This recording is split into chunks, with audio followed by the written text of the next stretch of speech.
All right, we're talking about Mandalorian episode 4. Guys, what do you think? You're not even gonna intro the show. No. Welcome to the media dump. I don't know if we have a. I don't Content. know if we have a Content dump. an actual Sorry. thing. Content drop. To Content dump drop. Should we start over? No.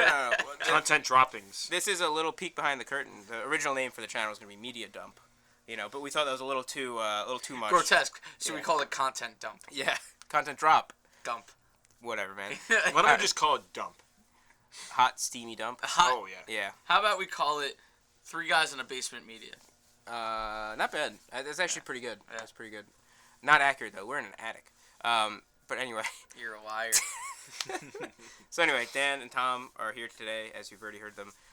So let's start. We'll start with Dan this time. Dan, what do you think of episode or chapter 4 of The Mandalorian? What was it called? Actually, I forget. I forgot the title as well. All right. We're great. Another little peek behind the curtain. I'll look We're recording this About a week later. a week after we watched it because we didn't have a chance last You guys week. keep going. It's because it helps us digest the material. Definitely. Oh yes. How Thought much about did you this think a of it lot. this week? Oh, I thought about it a lot. Yeah. Well, I know I thought about it every time I saw the Baby Yoda memes. Yes, I And fucking love those. Every time I see the Baby Yoda meme that I've already seen in the show, a little part of me smiles and says, "Yeah, I get that reference." That's the dopamine hit. Yeah, exactly. That's the hit. Yeah. I liked that it seems to be a progression towards finding out more of his story. Yes. I think that was the thing that we actually saw him take off the helmet. We didn't see his face, obviously, but it's getting closer. Like we're getting a little bit more peek behind. I think it shows His, like, that vulnerability. we're getting into his character. He's more comfortable Yeah. around the audience now in a meta way. In a metaphysical way. I almost said that. Yeah, I know. But I don't think that's what works. Yeah, I think he is moving towards a place where he's going to be, not obviously a physical place, but more of a mental place where he is comfortable in letting the guard down a bit. And I think maybe that's one of the themes of the show is Probably. him kind of exposing parts of himself that aren't so. I don't know. You're looking at me like You said exposing parts of himself. Well, I've been. Yeah, you're right. We're children. Right. Yeah. We'll just say he's becoming more. He's showing a willingness to be more vulnerable. Yeah. With different characters there, including I think you saw it in.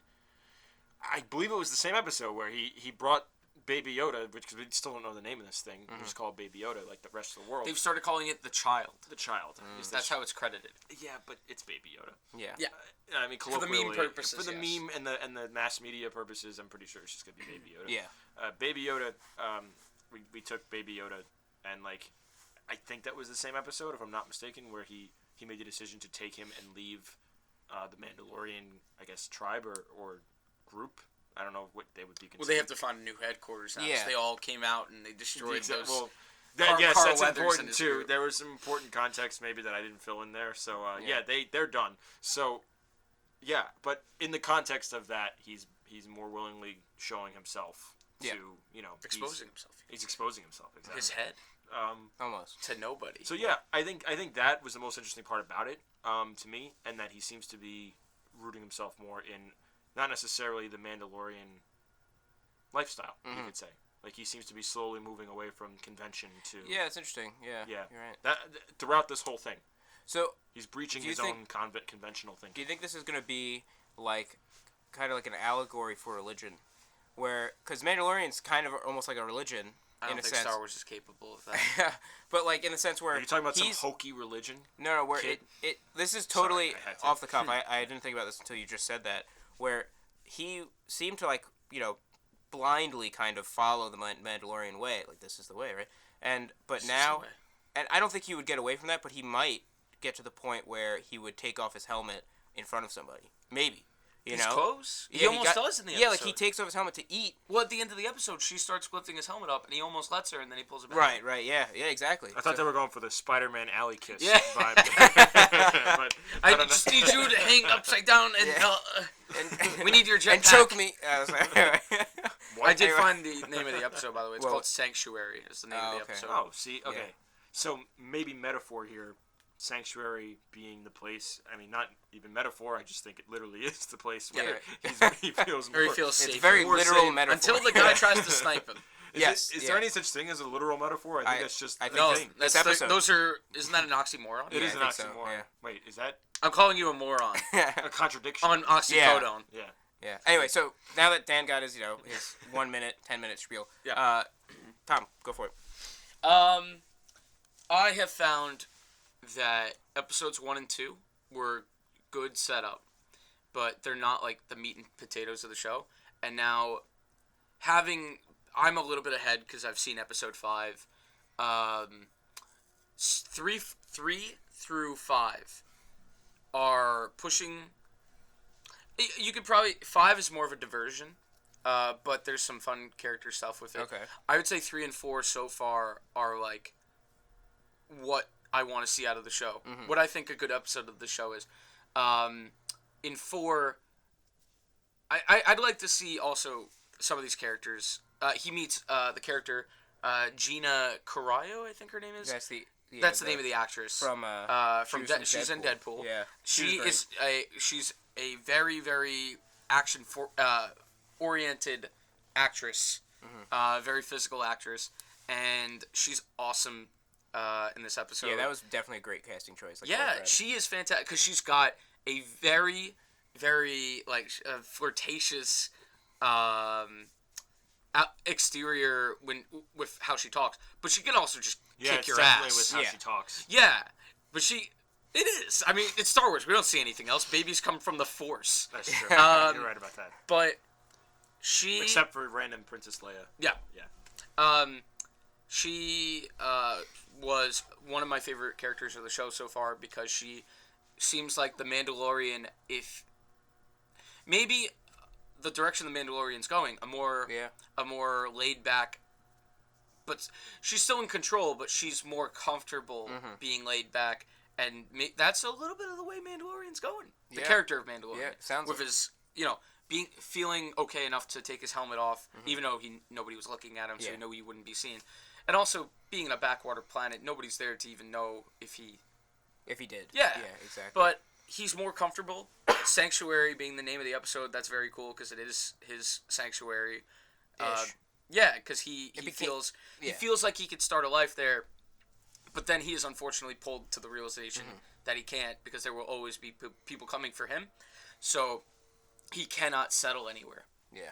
And that is a sad thought. It's like he can't settle anywhere until if he makes noise, because it was like they didn't know he was there until that was my least favorite part of the episode, which is really minor and small, when they cut from the ending of the fight scene with the ATST, and they're like, "Oh, it's been a few weeks since that cut." It was like no indication of passage of time other than somebody just saying it as a throwaway line. Were we saying that last week? Yeah, we talked about we mentioned that last week, which is kind of a and so but the reason it's just clunky. Yeah, it's a little clunky, exactly, and it's also kind of like, how much danger is he in if literally 2 or 3 whole weeks go by and nothing happens? I mean, I'm not saying obviously that if nothing happens in that time frame, nothing will happen. Exactly. Well, I did. Well, because then a guy did show up, an assassin did show up, and then. Which is true. And then they got him. See, this is why we need to do this right after. Yeah, that's the thing. I think you were thinking the assassin came after.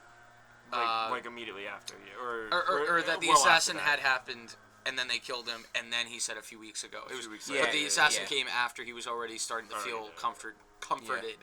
And they did a really good job of the fake out, though. I know, like they've done that a few times. Well, with the sniper shot at Baby Yoda, because just using the cliche of birds flying usually is the way that, like, I'm not saying this is a kid's show, but it's a way a kid's show would show a death of a character that you can't, because you can't show a kid getting sniped. Yeah.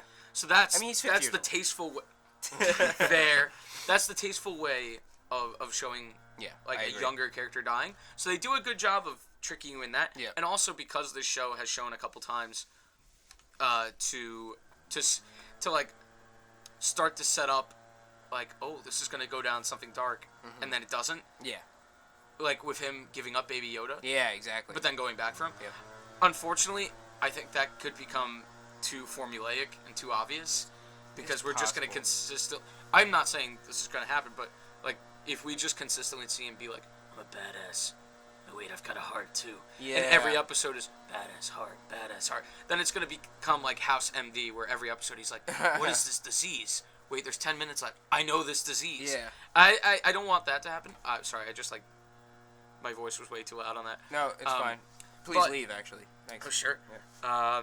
But I actually am not overly worried about that yet. Okay. Partially because there's other stuff in the show that, like, I mean, the budget is way higher than a regular network TV show, so they have more ability to have visual spectacle, which you will see. Episode 5 has a lot of that. Okay, good. Fun visuals, and it's not. I would say it's just below movie quality, Good. but for TV that is Yeah. exceptional. No, so that's good. but I am very excited, and I think you could say I'm more excited about this than episode 9. I just almost need a break from the main Skywalker stuff because this is a fun diversion. Yeah. Interesting. All right. Cool. You guys ready to wrap it up there? Anything else to say? Or? I think we about covered it. All right. Yeah, we basically got everything. So, thanks for listening, guys. If you're interested in joining us on any of these podcasts or being a part of our beautiful channel, content drop, Droppings. send us a message. Like, we'd love to collaborate with anybody that's interested. Please. Yeah, please. Anybody at all that's out there that gives a shit. Yeah. Is anybody there? So thanks, guys. Bye.